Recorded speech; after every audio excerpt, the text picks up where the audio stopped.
장어 신혼구가 들어가지고 장어에서 물을 그냥 막 이렇게 하면 주룩주룩 쏟아지고 그래 그 정도로 힘들었죠.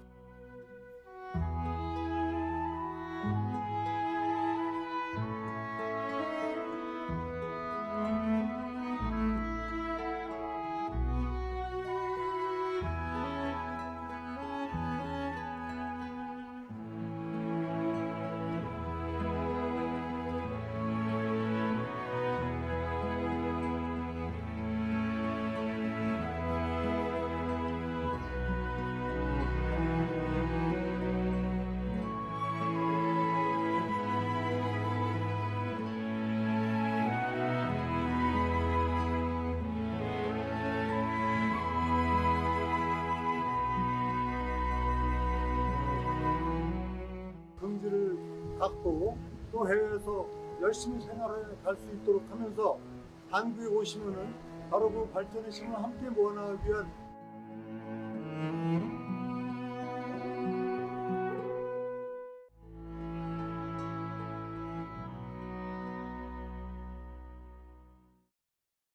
여러분 안녕하십니까? 경기 인천 지역의 주요 현안을 집중 분석하는 인사이드 경인의 금철영입니다. 지금으로부터 120여 년 전에 이 땅에서 하와이로 공식적인 첫 해외 이민이 시작됐습니다. 그 이후 지금까지 전 세계 방방곡곡에는 750만 명의 재외 동포들이 살고 있는데요. 그동안 외교부와 법무부, 문화부 등 정부 부처별로 제각각이던 재외 동포 관련 정책들이 재외 동포청 신설이 법제화되면서 전환점을 맞고 있습니다. 전국 주요 도시에서는 재외 동포청 유치를 위해서 나서고 있는데요. 100여 명의 첫 해외 이민들이 떠난 곳이자 15개 국제기구를 유치 중인 인천이 유력 후보로 떠오르는 상태입니다. 오늘 인사이드 경인에서 자세히 알아보겠습니다. 출연자 소개해드리겠습니다. 유정복 인천시장 나오셨습니다. 네, 시장님, 안녕하세요. 안녕하십니까? 반갑습니다. KBS 박재우 기자 나오셨습니다. 안녕하십니까? 안녕하세요. 네. 먼저 시장님, 네. 올해가 하와이로 우리나라에서 이 땅에서 첫 이민들이 떠난 한 120년이 되는 그런 해를 조금 넘겼죠. 그렇습니다. 인천이 지난해가 그런- 120년이었으니까요. 네. 역사적인 어떤 그런 자취가 남아있는 곳이 인천이다 이렇게 볼 수 있겠는데요. 그렇습니다. 이런 점 어떻게 지금 평가하고 계시고 지금 보고 말씀하신 대로 1902년 12월 22일 제물포항을 출발한 이민단이 하와이 호놀룰루에 도착함으로써 대한민국의 이민의 역사가 시작됐습니다. 재외동포의 역사가 시작됐다는 의미죠. 당시 121명이 인천을 출발해서 하와이 도착할 때는 86명이었습니다만 중간에 신차검사 등으로 이 이민의 첫 출발지인 인천은 바로 재외동포의 역사의 출발점이자 또 중심지다 이런 의미에서 지금 재외동포 역사의 가장 중요한 핵심 지역이 인천이다 하는 부분은 분명한 역사적 사실입니다. 그 120여 명의 첫 해외 이민 가운데 인천 분들이 상당히 많으셨죠. 당시에 상당수가 인천 분이었기 때문에 출발지도 인천이지만은 이민 가서 첫 거주한 분들도 인천 분들이고 하기 때문에 더더욱 인천이 가는 의미가 크다고 얘기할 수 있습니다. 그렇군요. 자, 공식적으로는 그 당시 1902년이죠. 네네. 그 당시가 공식적으로는 첫 이민으로 기록되고 있는데 이것이 파악되지 않은 그 이전의 이민도 있을 것 같아요. 네. 그런데 공식 이민을 1902년으로 이렇게 확실하게 규정할 수 있는 어떤 근거 그런 게 있을까요? 네, 그 근거는 아마 여권을 가지고 왔기 때문이 아닐까 생각이 됩니다. 1902년 이전에도 뭐 기록으로 보면 하와이 사탕수 농장에 뭐 1900년대 후반에 일부 갔다는 기록도 있고요. 그때 당시에는 뭐 10명 이내로 뭐 한두 명씩 이렇게 가서 도착을 했다는 그런 기록들이 남아 있습니다. 그런데 1902년 당시에 공식적으로 그때 당시 이제 황제였죠. 고종 황제가 이제 그 노동 이민을 승인을 했던 해가 1902년이었습니다. 하와이의 사탕수수 농장 농사가 시작이 됐던 것은 뭐 한 1850년 정도여서 초창기에는 중국인들이 이민을 많이 갔었고요. 그 하와이 사탕수수 농장 그 협회의 비숍이라는 회장이 1902년도에 한국을 방문해서 그때 당시 이제 그 주한 미국 공사였던 알렌의 주손으로 고종을 만나서 고종 황제가 그때 이제 그 이민 협약을 그 비숍과 맺었습니다. 그래서 이 이민 협약을 맺은 뒤에 그 미국인 되실러라는 사람이 있었는데 그 되실러라는 사람이 그 이민권을 따내서 동서개발이라고 그 회사를 차려서 그 재물포항 앞에다가 사무실을 차려놓고 이민자들을 모집하기 시작했던 아까 거죠. 시장님께서도 말씀하셨듯이 120여 명을 모집을 했지만 실제 도착한 사람은 80여 명이다. 이렇게 네네. 뭐 신체 검사를 통과하지 못한 네. 그런 분들도 있었다. 이렇게 네네. 말씀하셨어요. 어떤 사연입니까, 구체적으로? 그때 당시 그 되실러가 그렇게 이제 이민자들을 모아서 했었는데, 초창기에는 뭐 전국의 그 제물포뿐만 아니라 부산이라든지 전국 각 항구, 역사 이런 데에다가 이제 그 영어나 한국어로 그 광고를 전체적으로 냈었는데, 그때 당시만 해도 이제 유교적인 그 분위기가 많았기 때문에 외국을 간다든지 하면 제사를 지내지 못하고 또 부모님의 묘소를 지키지 못했기 때문에 불효라 이런 생각을 많이 해서 지원자들이 별로 없었어요. 해외 재외 동포가 750만 명 정도 된다. 이렇게 말씀을 드렸습니다만 구체적으로 뭐 현황 파악이 된 자료를 통계로 말씀드린 건 아니고요. 지금 재외 동포 현황 약 190여 개국에 한 대략 750만 명 네, 이렇게 네. 볼 수 있는데요. 그 현황 이 어떻게 볼 수 있고 또 우리 국내에 어떤 이민사의 흔적 같은 게 남아 있는지 네. 그런 것도 좀 궁금하네요. 재외 동포라고 하면 뭐 법적으로 해외에 사는 한국계 외국인들을 통칭해서 일컫는데 보통 뭐 동포라는 개념 안에 이제 교민은 우리나라 국적을 가진 분들이 해외에 살고 있는 게 교민이고 동포라고 하면 법률적으로 이제 우리 국적을 가지고 있지 않은 한국 국적을 과거에 갖고 있었거나 그 연계 가족들을 포함해서 하기 때문에 이제 재외 동포 안에는 교민까지 통상적으로 포함을 해서 재외 동포가 좀 더 포괄적인 개념. 네네네 맞습니다. 그래서 교민을 포함한 해외 동포, 재외 동포를 다 포괄한다 이렇게 생각하시면 될 것 같고 그래서 그 나라가 뭐 한 공식적으로 그런데 한 200개 나라 정도 되고 한 750만 명 정도 된다. 그렇군요. 그렇게 보고 제일 많은 데가 아무래도 이제 조선 쪽을 포함한 중국 그리고 이제 미국 쪽 네. 거기에 각각 한 250만 명씩 정도 그리고 네. 이제 일본 쪽에 한 80만 명 해서 한 750만 명 정도 되는 것 같습니다. 그렇군요. 자, 시장님. 네. 그 인천에는 사실 그 해외 그 이민사의 흔적 많이 남아 있기도 하고 지금 차이나타운을 비롯해서 거꾸로 그 해외에서 우리나라에 정착하신 분들 뭐 고려인 정착촌도 형성돼 있다는 그런 얘기가 들리고요. 상황이 지금 현황이 좀 어떻습니까? 인천은 이미 1883년도 제물포항 개항으로 인해서 그 당시 국제도시였다고 해도 과언이 아닙니다. 왜냐하면은 일본인, 중국인을 중심으로 해서 서구의 많은 분들이 바로 제물포항에 거주를 하기 시작했던 겁니다. 그 가운데 그 중국이 특히 조개지를 두고 여기에 많은 화교인들이 들어와서 많을 때는 2만 명에 이를 정도로 그 차이나타운을 조성을 했던 그런 적도 있었습니다.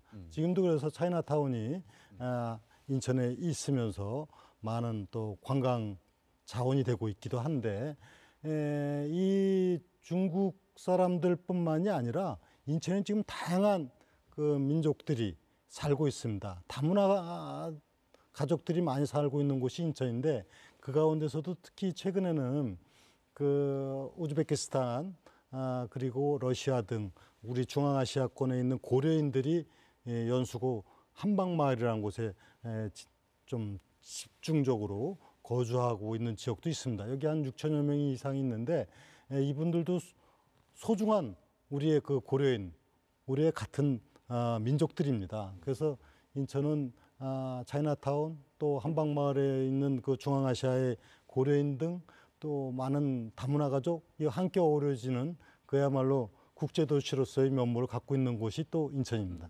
자, 이 두 분한테 좀 공통적으로 좀 들어봤으면 좋겠는데요.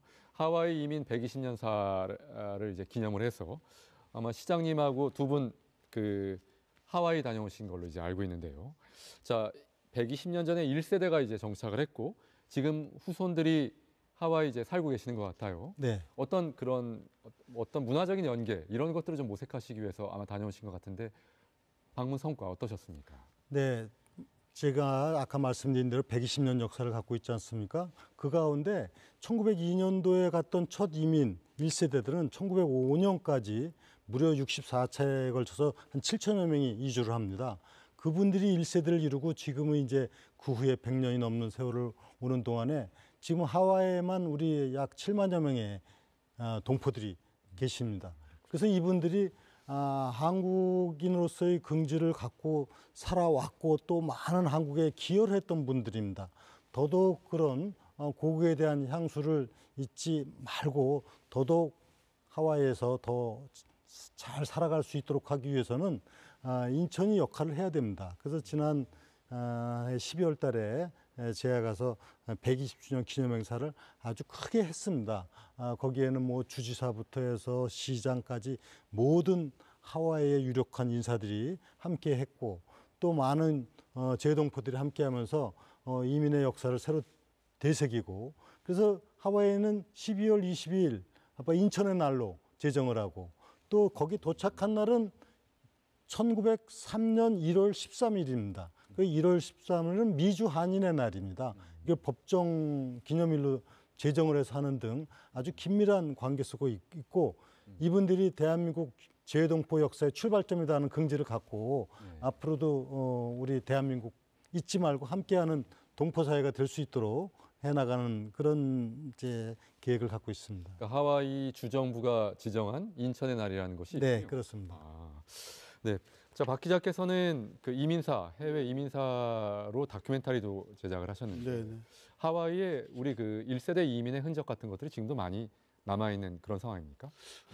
그분들 그때 당시에 이제 그 농장 현장에 가보면 그 농장들도 이제 더 이상 사탕수 농사를 짓지 않기 때문에 뭐 지금은 이제 기념품 가게라든지 뭐 다른 뭐 비누 공장 뭐 이런 정도로 사용을 하고 있어서 그런 흔적들을 좀 보기는 힘들었고 아까 이민 1세대들의 흔적 중에서 남아 있는 것들은 뭐 어떻게 보면 이제 묘지 같은 걸로 남아 있는데 그때는 대부분 다 농장 주변에서 가난하게 이게 농사를 짓고 했기 때문에 돌아가셨다고 해서 뭐 딱히 큰 묘지를 반듯하게 주고 한 게 아니었기 때문에 뭐 그런 묘지들의 흔적들이 지금은 이제 많이 훼손이 됐고 시간들이 많이 흘렀고 또 이민 3세라든지 4세 이런 분들이 그 미국 본토로 재이민을 간다든지 하면서 그 관계가 많이 끊어졌기 때문에 이민 1세대들의 묘지들이 좀 많이 황폐화되어 있고 좀 확인하기 어려운 상황이다. 뭐 이렇게 보면 되겠습니다.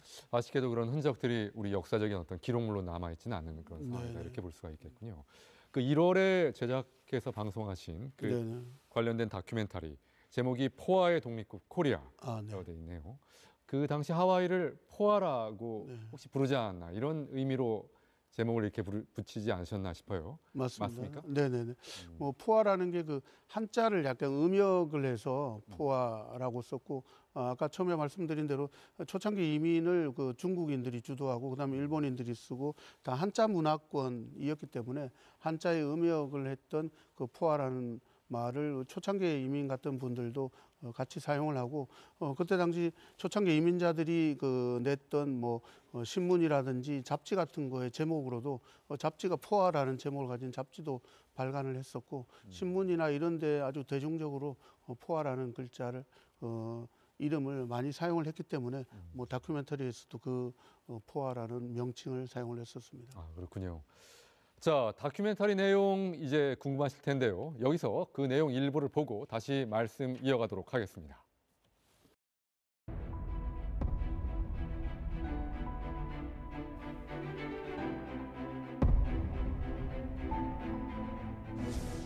대한제국 외교 고문이었던 미국인 스티븐스의 조선민족 비하 발언, 을사늑약과 정미조약을 이끌었던 친일 외교 고문 스티븐스는 당시 한인들에겐 공공의 적이었습니다. 그리고 1908년 샌프란시스코 페리 빌딩에 울린 세 발의 총성.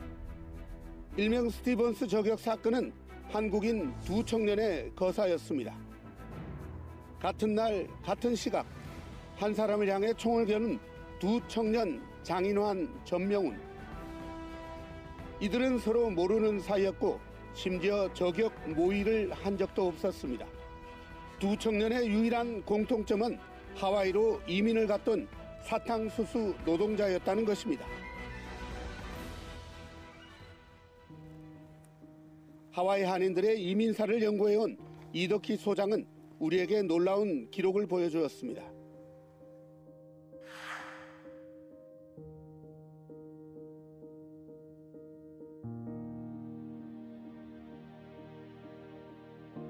전명운을 보면 여기에 이제 이렇게 서울에서 오신 분이에요. 그리고 1903년 9월 21일에 도리기라는 배를 타고 왔고 당시 결혼을 했던 상황에서 혼자 오신 거예요. 도착해서부터 2년 10개월, 2년 9개월을 있다가 1906년 6월에 샌프란시스코로 이제 재이민을 가는 거예요. 또 장윤환 씨는 1904년, 그러니까 전명훈 씨보다 1년 후에 와요. 14개월 후에 왔다가 같은 해에 1906년 7월에 샌프란시스코로 가는 거예요. 그러니까 이분은 한 3년 있었고 이분은 2년쯤 있다가 이제 샌프란시스코로 재이민을 가는 거죠. 지금으로부터 120년 전 인천에서 출발한 100여 명의 한인들. 그들이 한국인 해외 이민사에 첫 발을 내디딘 사람들이었습니다. 그리고 그들 안에 무수한 장윤환, 전명훈이 있었습니다. 1903년부터 1905년까지 무려 64회에 걸쳐 이주한 7천여 명의 한인들. 당시 그들은 포화로 불리던 하와이에 뿌리 내리고 작은 대한을 건설했습니다.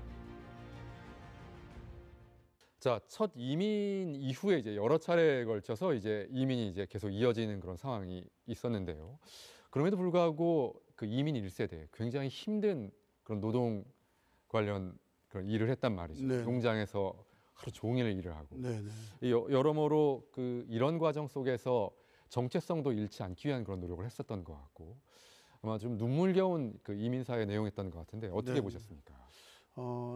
초창기에 그 이민 가신 분들은 아무래도 이제 그 농장이라는 거에 단체 생활을 하고 몇백 명, 몇천 명들이 이 공동 생활을 했기 때문에 그 기록을 보고 또 그 후손들의 얘기를 들어보면 그 조선이라는 사회에 살다가 그 하와이라는 농장 조직 생활을 하는데 옮겨와서 또 날씨도 덥고 하기 때문에 그 단체 생활을 하는 거 몇 시에 일어나야 된다, 몇 시에 점심을 같이 먹는다, 몇 시에 같이 일이 끝난다. 이 스케줄 시간대에 따라서 이렇게 규칙적으로 매일매일 움직이는 그런 그 단체 생활에 되게 힘들어했다고 하더라고요.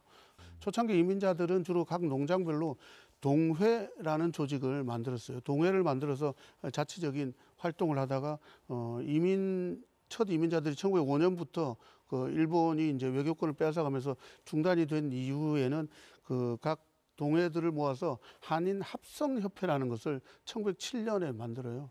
그래서 한인 합성협회를 가지고 그 자치적으로 이어오다가 1909년이 되면 2년 뒤에 미국 본토에 있는 그 공립협회하고 통합이 되면서 그때 국민회라는 걸 결성을 하게 되는데 그 국민회가 1910년에 이름이 이제 대한인 국민회라는 조직으로 미국 본토와 하와이 이민 전체의 조직을 아우르는 대한인 국민회가 결성이 돼서 이 대한인 국민회가 어떻게 보면 미국의 하와이 주 정부가 일종의 자치권을 줘서 중국인, 일본인, 한국인들이 자치적으로 모여서 활동을 할 수 있게끔 자치권을 주고 또 어느 정도 소란을 일으키지 않으면 적정한 세금을 걷어서 또 그리고 교육세도 받고 해서 한글 학교도 만들어서 학교 운영비를 대고 또 자치 세금을 걷어서 자치적인 활동을 하고 해서 그런 그 한인 조직을 통해서 전체 이민자들이 하나의 조직으로서 활동을 하고 그 내에서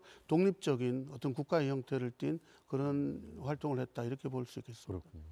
자, 시장님. 네. 하와이의 그 우리 재외동포 뭐 규모도 사실 적지 않을 것으로 이제 추정이 되고 또 하와이가 갖고 있는 상징성 때문에 우리 시장님이 하와이에 대해서 남다르게 또 생각하시는 부분 분명히 있을 것 같아요. 네. 어떤 측면들을 주로 주시해서 보고 계십니까? 그 우리 750만 재외동포 가운데 네. 미국이 한 260만이 넘기 때문에 한 36%가 미국에 거주하는데 그 가운데서 하와이도 한 7만 정도 됩니다.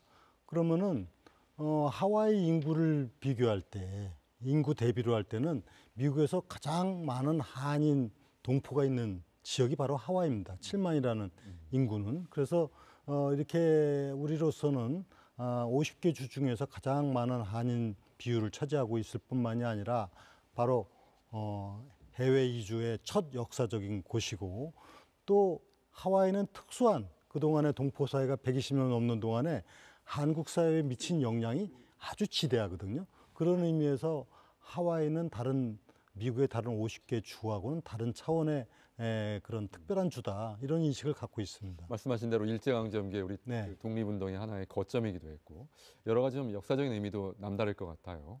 그렇습니다. 네. 하와이가 이제 우리 첫 이주민들이 하와이에 도착해가지고 참 눈물겨운 그 어려운 생활을 하는 가운데서도 우리 독립운동을 위한 자금을 모아서 주는 그 과정을 보면서 참 눈시울이 붉혀졌습니다. 그뿐만이 아니라 하와이 그 대외 동포들께서는 그 당시에 한국에도 좀 미국의 MIT 대학과 같은 유수한 대학을 만들자는 뜻을 갖고 이 성금을 모아가지고 바로 이제 설립된 학교가 인하대학교 아닙니까? 그래서 인하대학교는 인천의 인자 또 하와이의 하자의 첫 글자를 따서 만든 것이 인하대학교고, 이런 인하대학교가 이제 1954년도에 개교를 했으니까 내년이면 70년이 됩니다. 이러한 그 특별한 역사를 갖고 있는 곳이 바로 하와이와 대한민국, 그리고 하와이와 인천의 관계.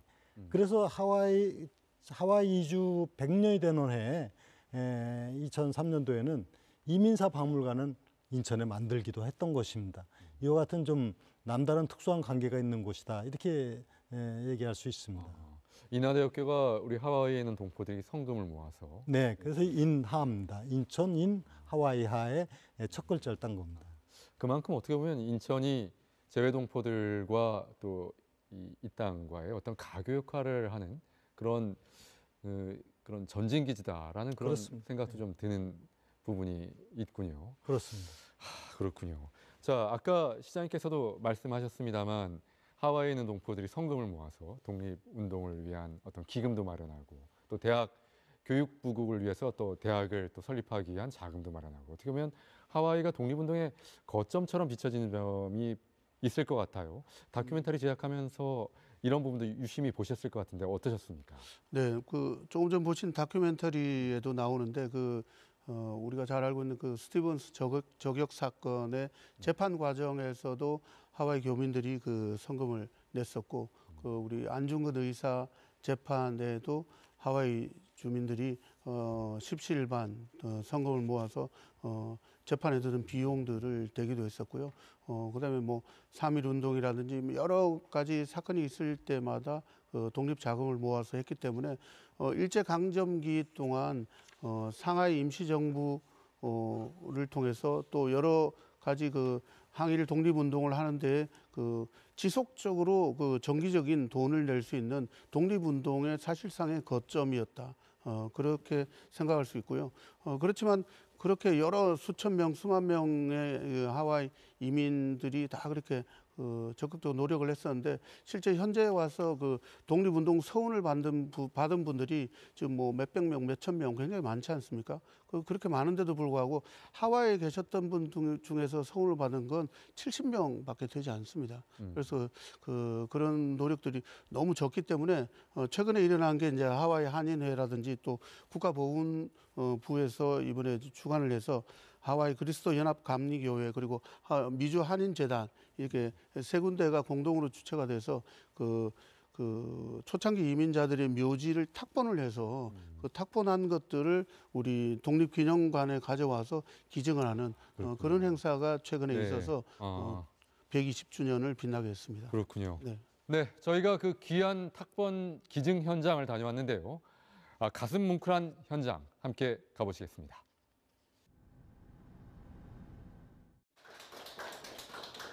그럼 지금부터 무명 독립운동가 한인 묘비 탁본 전달식을 시작하겠습니다. 오늘 전달식은 한 달 전 독립기념관에서는 초기 하와이 한인묘지 탁본 전달식이 있었습니다.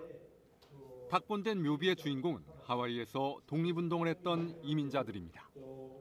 그동안 인적 사항을 확인할 수 없어서 무명의 독립운동가로 남았는데 묘비 탁본 작업을 통해 공훈을 인정받게 됐습니다. 묘지 방문하면 우리 항상 생각은 죽은 사람들이밖에 없다고. 근데 사실 아닙니다. 거기 묘지 방문하면 우리 이 탁본 같은 데 보면 그 사람이 아직도 살고 있어요. 역사적으로 검토하면 애국자들이 사실 굉장히 많아요. 초기 하와이 이민자 중에서 독립운동 공로로 인정받은 사람은 60여 명. 그런데 묘비 탁본을 통해 지난해 12명의 공적이 추가 확인되면서 독립유공자가 됐습니다.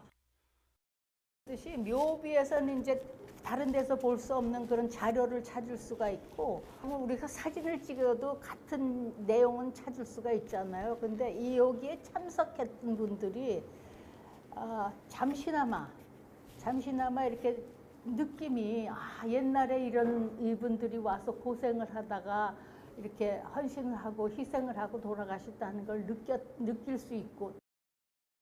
이번에 독립기념관에 기증된 묘지 탁본은 모두 49점.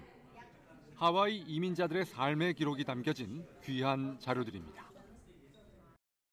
하와이에 그렇게 어려운 시기에 가서 조국의 독립을 위해서 헌신하셨듯이 지금도 해외에 있는 많은 동포들이 조국을 위해서 헌신할 수 있는 그런 계기, 또 그런 기회, 또 그런 자극, 이걸 마련해 주는데 아주 큰 공헌을 했다고 생각을 하고, 또 저희 독립기념관으로서는 어쨌든지 그분들이 독립운동을 위해서 큰 헌신을 하신 분들인데 그분들을 우리가 기억할 수 있는 그런 기회가 돼서 또 그런 기회로 활용하려고 합니다. 네, 시장님. 네. 지금까지 쭉 그 말씀을 들어보니까 이제까지 우리가 몰랐던 그 재외동포의 역사, 대단한 역사가 있었구나 이런 생각을 좀 하게 됩니다. 국회에서 재외동포청 신설과 관련한 법률이 통과가 됐습니다. 굉장히 역사적인 그 사건이다 이렇게 의미를 부여하시는 분들도 계시는데요. 시장님께서 어떻게 의미를 또 부여하고 계신지 좀 여쭤보겠습니다. 네, 저는 대단히 중요한 의미를 갖는다고 생각합니다. 우리 재외동포 750만들의 권익과 또 이분들이 조국에 대한 나름대로 향수뿐만이 아니라 더 큰 애국심을 갖고 재외동포에서 생활할 수 있도록 하는 것은 물론이고, 우리 한국과 재외동포가 잘 가교적인 역할을 하는 동포청이 생긴다면은 아마 재외동포의 어떤 발전적인 미래뿐만이 아니라 바로 대한민국의 국가적인 발전에도 크게 역할을 하리라고 봅니다. 재외동포청에 관한 그 법률이 이제 새로 만들어짐에 따라서 이제 속도를 내갖고 재외동포청이 만들어질 텐데, 여기에서는 기본적으로 우리 그동안 해왔던 재외동포의 각종 역사적인 사실에 대해서 재조명하고 또 현실적인 상황에 대해서 판단을 해서 더 나은 재외동포들의 삶을 이어갈 수 있도록 하는 부분 있겠고요. 무엇보다도 재외동포들이 바로 한국에 와서 자신 있게 자신들의 입장을 한국 정부에 함께 조율하고 또 입장을 전달해 가면서 우리 재외동포청 행정을 새롭게 만들어가는 그런 기관이 될 겁니다. 그래서 재외동포청이 갖는 의미는 바로 이제 글로벌 시대에서 5천만 국민과 재외동포 700만, 말 그대로 한 6천만 가까운 국내외인 우리 한국 사람들이 함께하는 그런 기관으로서 역할을 갖게 될 것이다 하고 생각을 하고 있습니다. 당연히 이제 시장님께서는 재외동포청의 유치가 인천에 그 유치가 돼야 된다 이렇게 생각을 하고 계실 것이고, 또 여론의 뭐 추세라든가 이런 것도 그 인천의 어떤 역사적 의미에 대해서 평가를 하고 있는 것 같아요. 그럼에도 불구하고 또 인천이 재외동포청 신설이 뭐 거의 확정적이다 이렇게 얘기할 수 있는 단계는 아니란 말이죠. 네. 시장님께서는 어떻게 보고 계십니까? 네, 저는 재외동포청이 설립이 되면은 그 설립이 궁극적으로 목표하는 목적이 무엇이냐 하는 것은 재외동포들의 많은 행정 편의, 즉 업무 처리라든가 권익 신장이라든가 또 이 재외동포청을 통해서 해외에서 한국하고의 관계를 좀 더 발전적으로 만들어가는 이런 기능을 갖도록 하는 겁니다. 그러려면은 우선 접근성 측면에서 볼 때 거의 대부분은 다 인천국제공항을 들어와서 업무를 볼 수밖에 없는 것이 사실 아니겠습니까?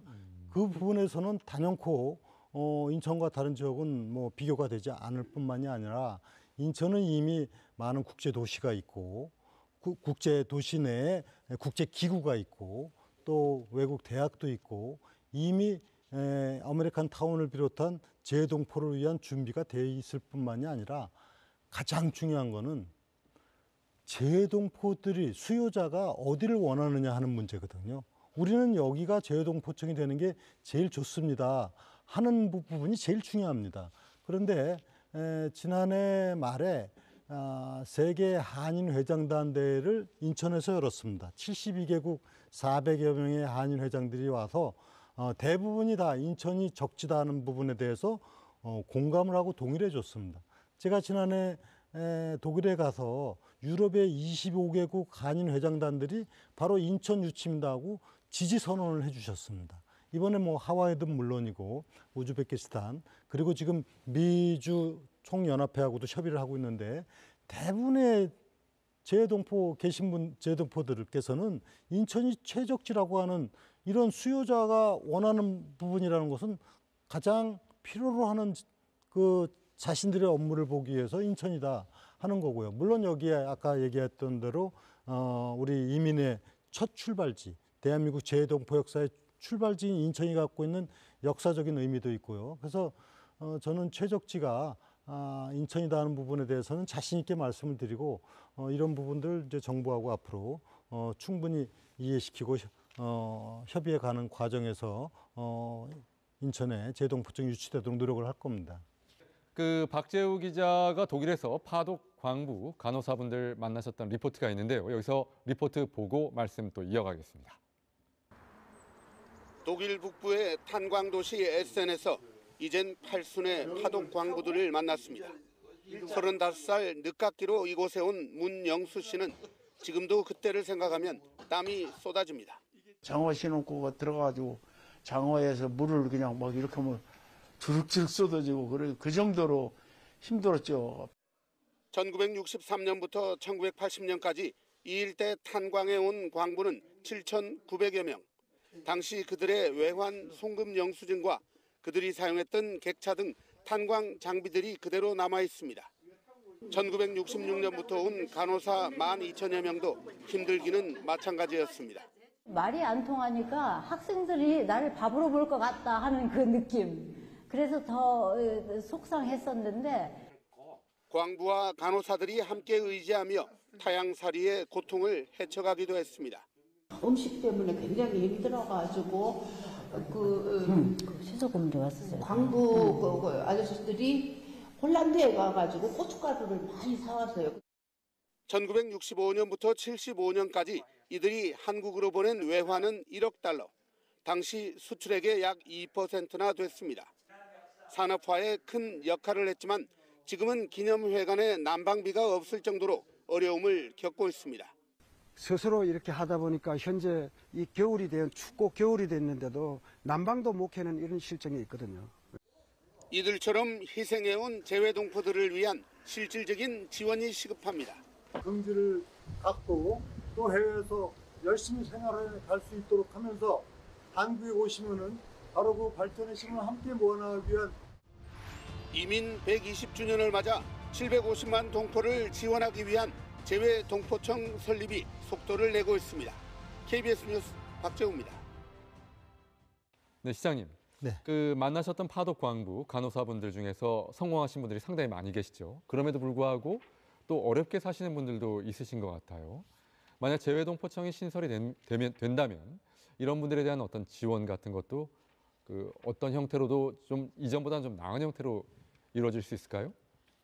재동포청이 인천에 유치된다면 인천 지역에 소재하기 때문에 인천에서도 당연히 관심 갖고 모든 부분에 참여를 해야 되겠습니다만 기본적으로 재동포청은 국가 행정기관입니다. 그렇기 때문에 국가가 이제 정책적으로 하는 것을 우선적으로 하고 인천은 지역 내에서 이 부분에 대해서 함께 좀 도와주고 또 인천에서 할 수 있는 범위 내에서 역할을 하고자 한다는 말씀을 드리겠습니다. 아, 그렇군요. 자, 일단 그 재외동포청이 그 인천이 유력한 후보이긴 합니다만 과연 어떻게 결정이 날지 좀 예의주시해야 되는 그런 상황이라고 할 수 있겠죠. 자, 그럼 여기서 모처럼 또 시장님 모셨으니 인천 시정에 대한 것, 네. 그다음에 추진하는 것 몇 개 더 여쭤보도록 하겠습니다. 에이펙 그 유치를 추진하고 계시죠. 네. 네. 가능성 어느 정도 보시고 당위성을 어떻게 말씀하실 수 있겠습니까? 네, 재외동포청 못지않게 에이펙 정상회의 유치를 위해서도 우리 인천시에서 노력을 하고 있습니다. 에이펙 정상회의는 2025년에 우리나라에서 하는 것으로 이미 결정이 됐는데 국내 도시 간의 경쟁입니다. 에이펙은 아시다시피 미국, 일본, 중국, 러시아, 한국을 비롯한 21개 아시아 태평양 연합체, 경제협력체인데 이 에이펙이 우리 지구상 인구의 40% 정도이지만은 경제 규모는 50%가 넘는 최대 지역 경제 공동체입니다. 그래서 에이펙 정상회의가 유치되면은 이에 따른 경제적 그 효과, 또 고용 창출 이런 부분뿐만이 아니라 이 에이펙 정상회의 유치를 통해서 지역이 한 단계 더 성장 발전해 갈 수 있는 기회가 되는데요. 이 또한 저는 분명히 말씀드릴 건데 이 에이펙 정상회의가 갖는 중요한 의미이기 때문에 이 에이펙 정상회의를 행사를 할 수 있을 만한 충분한 그 기반 시설, 인프라 그리고 접근성, 안전 문제 이런 부분들이 중요합니다. 근데 인천은 아시다시피 이 정상회의를 하기에 충분한 정도의 각종 인프라를 갖추고 있는 지역이고 또 과거에 이제 뭐 아시안 게임이라든가 세계 교육 포럼 등등 국제 행사도 다양하게 전개해 왔습니다. 그래서 이번에 2025년 에이펙 정상회의가 인천에 유치돼야만이 이건 단순하게 회의 정도 차원이 아니라 이것이 경제 공동체이기 때문에 앞으로 국제 사회에서의 경제 발전, 소위 말하면 공동체에서 새로운 미래 성장 동력을 찾아가는 아주 중요한 역할을 할 수 있는 지역이 인천이라는 측면에서 당연히 에이펙 정상회의는 인천에서 유치되는 것이 국가 경쟁력으로도 좋다 이렇게 생각을 하고 에이펙 정상회의 유치를 위해서 지금 협의체도 구성을 하고 또 이제 곧 시민 서명 운동도 시작을 하고 이러면서 정부에 적극적으로 우리의 의지를 보여주려고 하고 있습니다. 어느 도시보다 인천이 에이펙을 유치할 만한 그런 큰 대규모 국제 행사를 유치하기에는 적절한 인프라를 갖고 있다 이런 말씀해 주셨는데 그렇다면은 그 에이펙 유치가 결정되고 난 이후 만약에 인천으로 결정된다면 그 어떤 뭐 추가적인 인프라라든가 어떤 기반 시설을 새로 조성하실 계획은 없으신가요? 지금 에이펙 정상회의가 2025년도인데요. 그 안에 뭐 어떤 인프라를 새롭게 구축하지 않더라도 이미 이 세계적인 공항 항만이 있고 또 지금 최근에 이제 큰 대형 호텔이나 숙박 시설들이 지금 건립이 되고 있습니다. 인스파이어 복합 리조트라든가 이래서 그런 시설도 충분하고 지금 이제 회의 장소인 컨벤시아도 이제 확장을 했기 때문에 그 손색이 없고 또 안전 문제나 이 많은 수행, 그러니까 정상들만 오는 것이 아니라 대규모 이제 그 경제인들이 모두 함께하기 때문에 이분들을 수용하는데 뭐 그렇게 부족함은 없습니다만 그러나 유치가 되면 그때 좀 더 우리가 세심하게 살펴서 조금 더 불편함이 없이 안전하고 또 아주 좋은 그 정상회의가 될 수 있도록 준비를 해나가고 다만 이제 그 아주 의미 있는 정상회의이기 때문에 좀 상징적인 뭔가 기념이 될 만한 어떤 기념물이라든가 그런 부분에 대해서는 추가적인 조금 검토가 필요합니다. 인천의 반도체 특화 단지 그리고 바이오 허브 생태계 이렇게 조성하려는 어떤 계획 가지고 계신 것 같은데 네. 좀 짧게 설명을 해주시죠. 이거 어떤 연관성이? 지금도 바이오 시밀러 의약품은 세계 1위 도시입니다. 인천이 세계 1위. 그러니까 뭐 삼성 바이오로직스라든가 셀트리온을 비롯해서 세계 최고의 도시인데 이제 초격차 바이오 도시를 만든다. 이런 우리 계획 아래 지금 속속 바이오와 관련한 기업들이 또 들어오고 있습니다. 이제 곧 롯데바이오라든가 SK라든가 이런 부분뿐만이 아니라 이 바이오와 관련한 산학연 이건 단순히 생산뿐만이 아니라 연세대학교, 인하대학교, 인천대학교와 같은 바이오 관련한 학문적 뒷받침, 연구 기능 이것을 뒷받침해 주면서 그야말로 K-바이오 허브 기능을 인천이 하도록 하는 부분에서 인천은 단연코 세계 제1위의 바이오 도시다. 이것을 유지해 나갈 것이고 그다음에 반도체 문제 또 역시 대한민국의 미래 성장을 위해서 제4차 산업혁명 이후에 각종 새로운 신성장 동력을 찾아나가는데 반도체는 필수적인 그런 분야입니다. 인천은 바이오 후공정 분야에서 세계 2위 기업, 3위 기업이 인천에 있습니다. 엠코 테크놀로지 또 스태치팩 코리아 이런 기업뿐만 아니라 1,300개의 반도체 관련한 기업들이 있습니다. 소부장, 소재, 부품, 장비 이런 기업들이 있기 때문에 반도체 소위 말하면 산업으로서 가장 최적지라는 의미에서 이번에 반도체 특화단지 유치에도 우리가 모든 노력을 다 경주하고 있습니다. 그렇군요. 백령도 공항 건설 얘기도 나오던데 어떤 그 복합적인 연계 구상을 갖고 이런 얘기들이 나오고 있는지. 좀 백령도는 지금 100km다가 4시간 이상 가는 먼 거리 아닙니까? 100km 227km입니다. 그런데 이제 백령공항이 드디어 지난해 말 정부의 예타가 통과돼서 본격적으로 추진하게 됐습니다. 제가 민선 6기 때 시작했던 이 백령공항이 이제 결실을 보게 되었는데요. 앞으로 백령공항이 신설되면 1시간대 비행기를 타고 이제 백령을 가게 되는데 아마도 이렇게 되면은 거기에 관광뿐만이 아니라 뭐 새로운 경제, 산업, 문화 이런 부분들에 있어 새로운 기회가 될 것이고 인천에서는 이 백령공항 신설을 계기로 해서 백령도가 새로운 지역으로 거듭 탄생하는 지역이 될 수 있도록 만들어가고 있는데요. 이 사업이 이제 국토부 주관으로 되지만은 인천시가 같이 협업을 해서 가급적 빠른 시일 안에 이 공항이 완공될 수 있도록 즉 다시 말씀드리면 지금 한 2027년에 운항이 가능할 수 있도록 지금 준비해가고 있습니다. 그렇군요. 자, 그 백령도 공항도 취재를 상당히 많이 하셨는데 백령도 공항이 만약 들어서게 될 경우에 어떤 그 변화가 예상되는지 한번 살펴보신 거에 어떤 것이었나요? 우리 앵커께서는 어떠세요? 공항 들었으면 백령도 한번 갔다 오실 생각이 있으세요? 아무래도 뭐 100km 간다고 했을 때 네. 정말 많은 시간이 걸리지 않습니까? 네. 들어가기도 힘들고 네.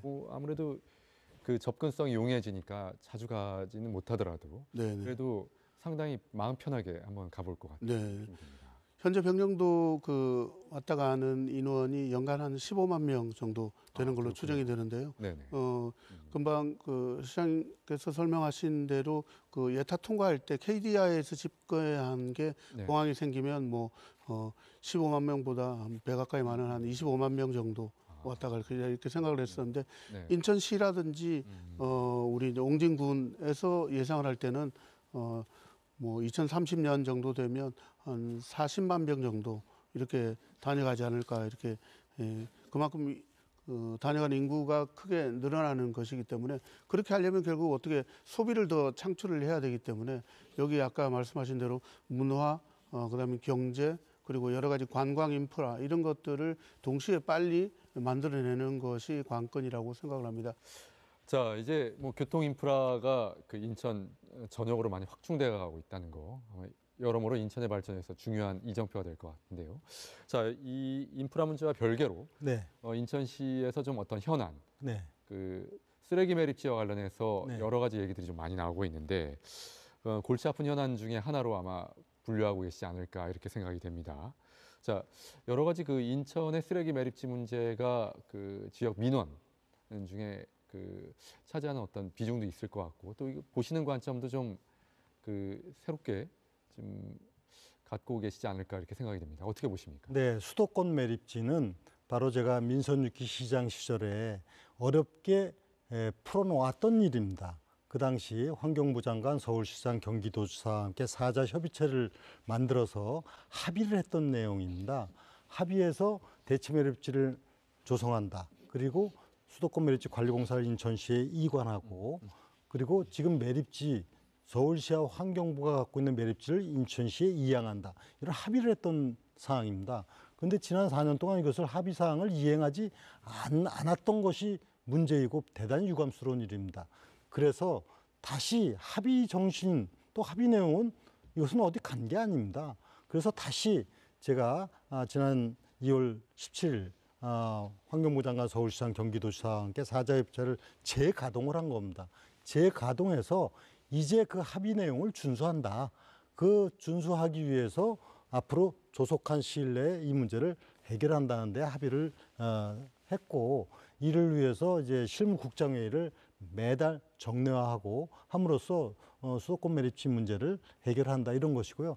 저는 당연히 권위 있는 그 시도지사 그리고 정부가 합의한 내용은 당연히 지켜줘야 하는 부분이고, 이 사자협의체에서 합의된 내용을 준수함으로 인해 갖고 이 문제는 매듭을 짓도록 하겠습니다. 예. 자, 끝으로 질문 드리겠습니다. 이제 시장 취임 9개월 차 맞고 계시죠. 네. 이제 여러모로 그 지역 현안들, 뭐 이전에 시장으로서도 오랫동안 재직하셨기 때문에 인천에서는 어느 누구보다 많이 알고 계신 분이다, 이런 평가도 있는데요.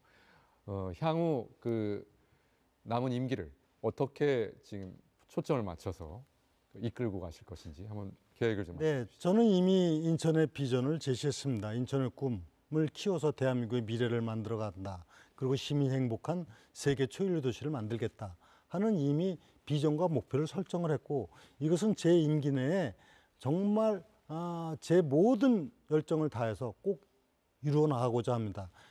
이것은 왜냐하면 인천이 다른 지역하고는 비교 안 되는 정도의 절대 우위의 경쟁력을 갖고 있는 부분을 제대로 살려서 우리 시민 행복 시대 그리고 세계 초일류 도시 반드시 만들어 갈 것입니다. 우리 300만 시민과 함께 하겠습니다. 네. 자, 오늘 두 분 말씀 여기까지 듣겠습니다. 네, 슬프고 굴곡진 역사를 배경으로 우리의 첫 이민사가 시작되긴 했습니다만, 지금은 세계 곳곳에서 활약 중인 750만 재외동포들이 빛나는 새 역사를 써내려가고 있습니다. 이번 재외동포청 신설을 계기로 재외동포들이 날개를 펴고 활짝 날아올라서 이 땅의 기상을 더욱 드높일 수 있게 되기를 기대해 봅니다. 오늘 인사이드 강의는 여기까지입니다. 시청해 주신 여러분 감사합니다.